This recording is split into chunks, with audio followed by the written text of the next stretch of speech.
I'm the CEO of Fortune Media.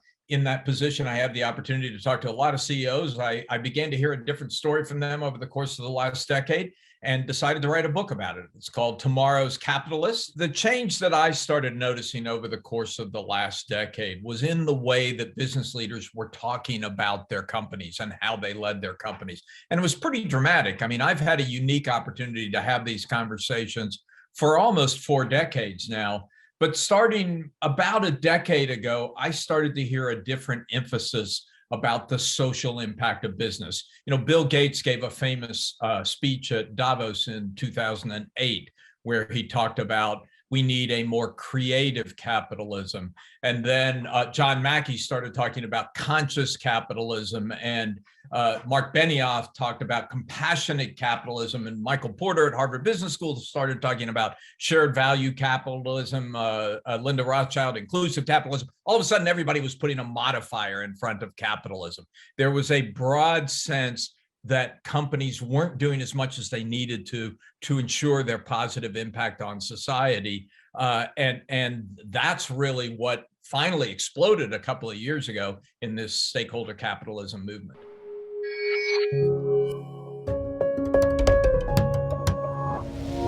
I'd put a lot of emphasis on that phrase in the long term, because all of us know there are thousands of ways in the short term that you can enhance a company's profit at the expense of society, at the expense of employees, at the expense of the long-term survival of the company. I mean, you can put bad products into the market whose bad effects might not be discernible for several years. You can try and dump waste into the environment, and it might not be caught for a number of years.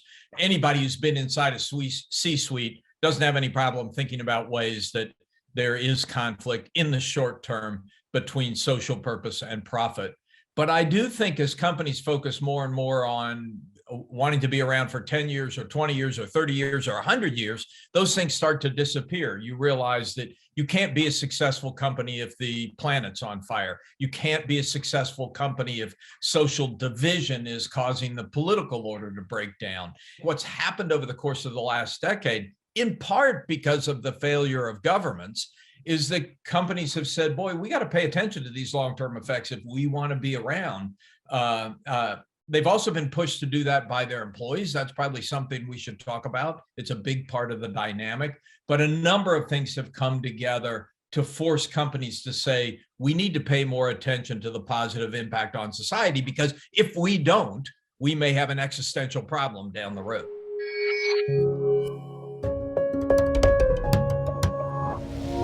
What I've seen over the last few years is the people leading large companies saying, hey, we have a responsibility not only to take care of the people who work for us, but to figure out how to get the social mobility escalator in society going again. Because again, if we don't, society starts to break down. Inequality tears society apart, and support for what we do as business breaks down.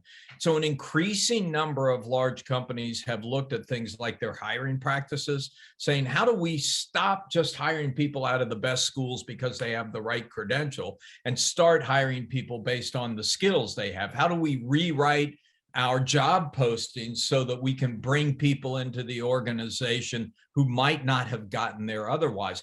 How do we contribute not just to training our own people, but to create training mechanisms that can help more people rise up from the disadvantaged to good jobs? So I'm not sure they have attacked the problem at the scale it needs to be attacked at, but there is certainly much more attention to that in C-suites than there was 10 years ago.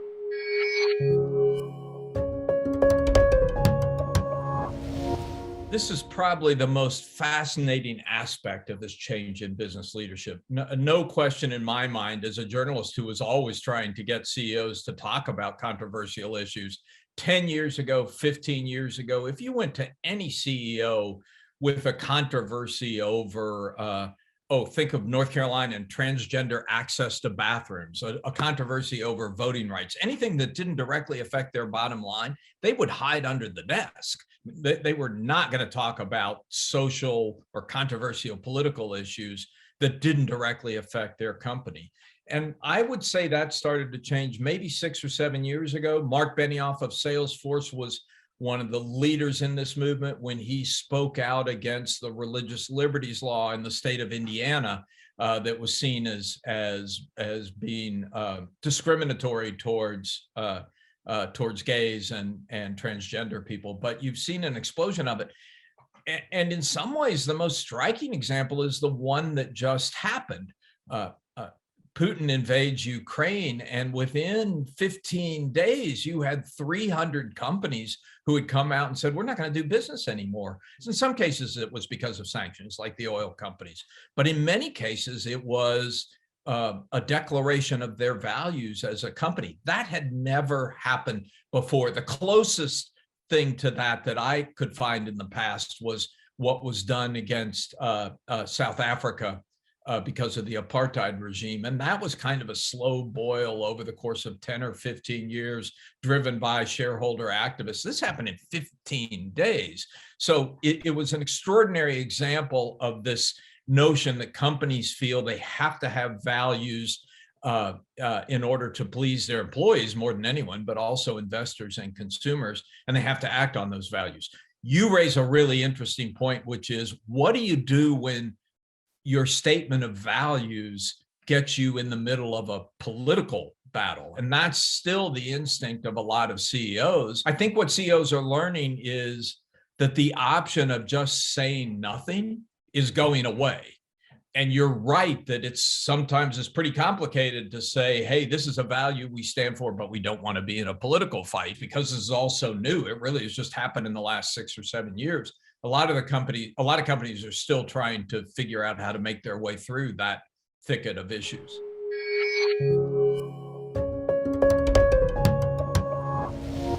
This is one more thing that is forcing the increasing decoupling between companies around China and Russia and companies in the West. I mean, the movement that I'm writing about here actually was stronger in Europe before it came to the US. I mean, Klaus Schwab at the World Economic Forum will tell you he invented it 45 years ago.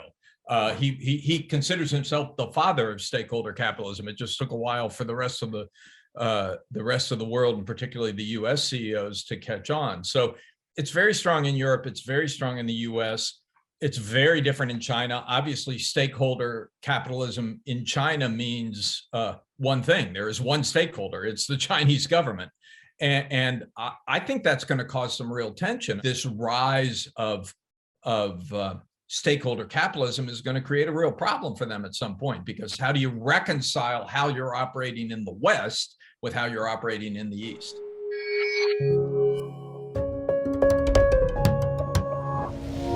That question about globalization is one of the most interesting questions about the future of business. I mean, if you look at the last quarter of the 20th century, this is where a lot of these companies gained their success and their heft and their profits, was from pursuing an active policy of globalization. And now we've had about a decade of retreat.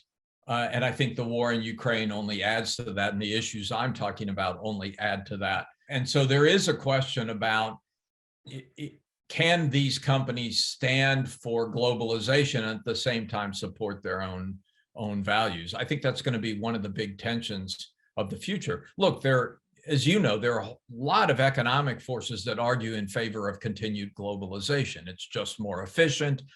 You're dealing in a world of intellectual property where things flow very freely across borders anyway, even if you don't want them to. And so a bipolar world, a kind of a new Cold War based in economics, is going to be a very difficult thing to maintain, but not an impossible thing to maintain.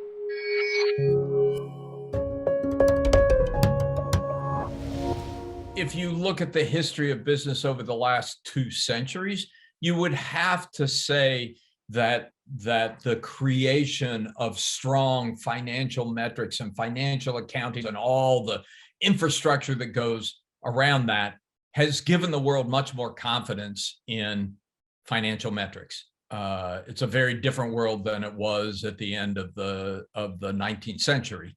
in terms of reliability of the measurements that come out of companies. So I think it has made a difference. The problem now is we're moving into all these new areas. A great example, a recent example, is this 500-page document on environmental disclosure by the SEC. Right now, it's the Wild West. Companies can pretty much claim whatever they want to claim around their sustainability practices and goals. And we need to develop the same kind of superstructure around those goals that we currently have around financial goals. So I think there's a lot of work to be done on metrics and accountability and transparency so that investors, consumers, employees can hold companies accountable to commitments they're making around ESG.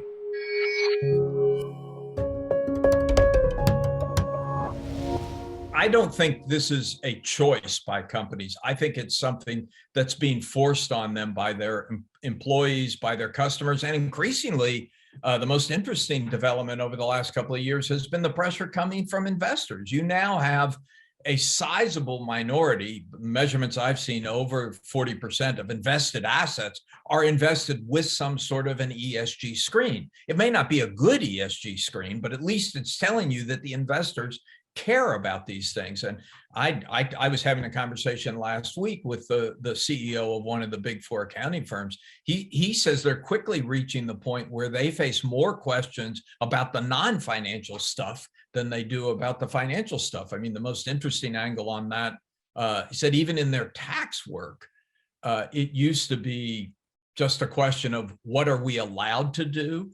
And in the last couple of years, more companies have been saying, what's the moral thing to do? What's the right thing to do? What should we do? Not just what does the law allow us to? So I think these pressures are not going to be reversed, and companies are going to have to figure out how to deal with them. And again, you see examples of this all over the place. We just live in a world that is demanding more of companies.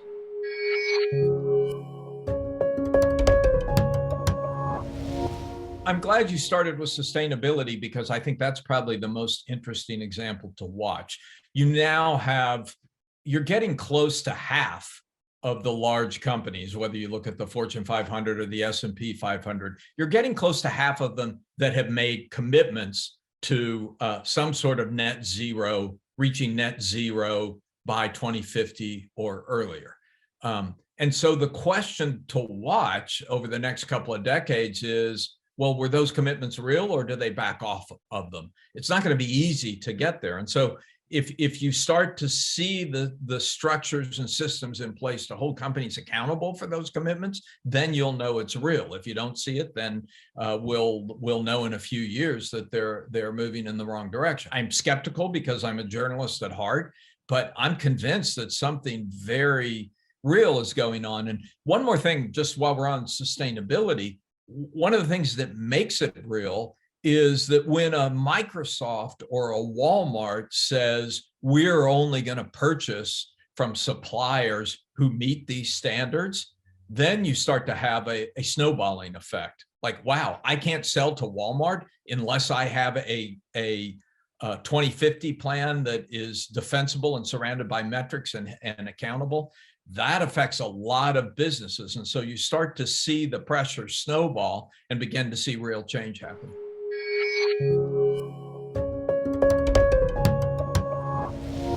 I started gathering information for the book before the pandemic hit. And in March of 2020, when the pandemic did hit and companies realized that the economy was going to take a sharp move downwards, my first instinct was to say, oh, all this stakeholder capitalism stuff is going to go out the window because people are going to be afraid of the bottom line and the effects on the bottom line. And they're going to focus on that and say, we'll deal with stakeholders tomorrow. And part of the reason I felt that way was because that's kind of what happened to the environmental movement at the last recession, the Great Recession in 2007 to 2008. If you remember, there was a burgeoning of environmental consciousness among companies, and then the recession came and they all disappeared. I thought the same thing that was going to happen again. What stunned me was the exact opposite happened, that the pandemic in a way was a stakeholder crisis. And so instead of moving away from stakeholder goals, companies moved closer to stakeholder goals. The employees certainly rose in importance in many company calculations. They said, we have to make sure our people are safe and our customers are safe. And so I think that was probably the moment where I said, wow, this is real. This is not ephemeral. This is not a fad. This is a dynamic driven by fundamental business forces, and it's not going to go away. It may not solve our problems as quickly as we needed to, but it's not going away.